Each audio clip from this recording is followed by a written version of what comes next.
isu socodka dadka iyo gaadiidka ayaa si caadi ah ugu soo laabanaya wadada Maka al-Mukarrama oo halka ay shaqaaqadu ka dhacday maalin ka hor. waxaa burburay hotelka Maka al-Mukarrama, Kuwait Plaza, Hilaac UK iyo guryo ku yaala hareeraha wadada Maka al-Mukarrama. muuqaalkan ayaa muujinaya burburka ka dhashay weerarka al-shabaab ay ka geysteen Muqdisho, waxaana la sheegay in qaarkood ay ku burbureen qaraxii koowaad halka kuwa kalena ay ku burbureen intii uu socday howlgalka al-shabaab looga saarayay guriga shiday ay gudaha u galeen.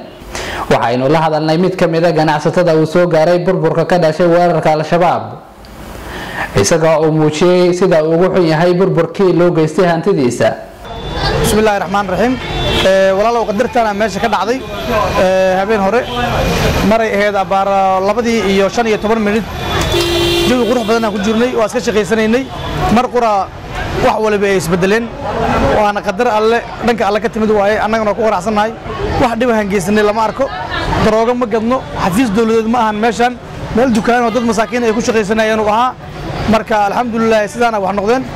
waxba kama qaban karno qadarta alle annaguna waxba kama bedeli karno waxaan ku shaqeysanayeen hadda gacanteena way ka baxeen rajadeena ma xuma oo adoomo ilaahay aan nahay ilaahay baan rasaaqa dhibna mar haddana caafimaad qabnana waa shaqeysanaynaa laba qof oo ila shaqeynaysay iyo dad customerkayga intaba meesha waxba ku gaareen dad diriskayga sidoo kale waxba gaaray kulligeedna waa qadar alle ku timid waana sahay qanacsanahay ka wixii aan ku shaqeysanaynay hadda ilaahay xaqiisa inoo jiraan gacanteena waa ka baxeen dhibna ma qabno waana shaqeysanaynaa xoog aan leenahay مسؤولية dadka nasaaran oo ah inaan mataqaana nafteena iyo mid dadka iska ilaalino dalku dawlad buu leeyahay dawladana mas'uuliyada saaran arsaaqadeena ilaahay bay saaran tahay marka runtii waad aragtaan qaabka dhismahan uu ahaan jiray wacyigiisa maanta waad aragtaan muuqaya magaaladu markii hore jawigeena lahayd iyo isbedelka dadkii ku dhacay aafadii nagu dhacday nasiibo runtii waxa odhan karaa qaabo badan iyo wajiga leedahay baa runtii u dhacday alxaasil wuxuu u dhacday maanta ma taagdin sideen uga kabanaama maanta taagan. weerarka al-shabaab ay ka geysteen wadada Maka al-Mukarrama ee magaalada Muqdisho ayaa saameyn aad u weyn ku yeeshay bulshada Soomaaliyeed iyadoona ay ku dhinteen ku dhawaad 40 qofood halka sidoo kalena ay ku dhaawacmeen in ka badan 60 ruux.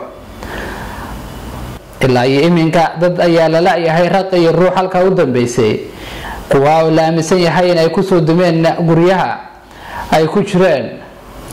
ganacsatada uu saameynta ku yeeshay weerarka ururka al-shabaab ayaa iminka waxa ay wadaan sidii dib ay ugu soo celin lahaayeen ganacsigooda oo burbur aad u xoogan uu u geystay weerarkii ururka al-shabaab ay ka geysteen magaalada Muqdisho ee caasimadda dalka Soomaaliya.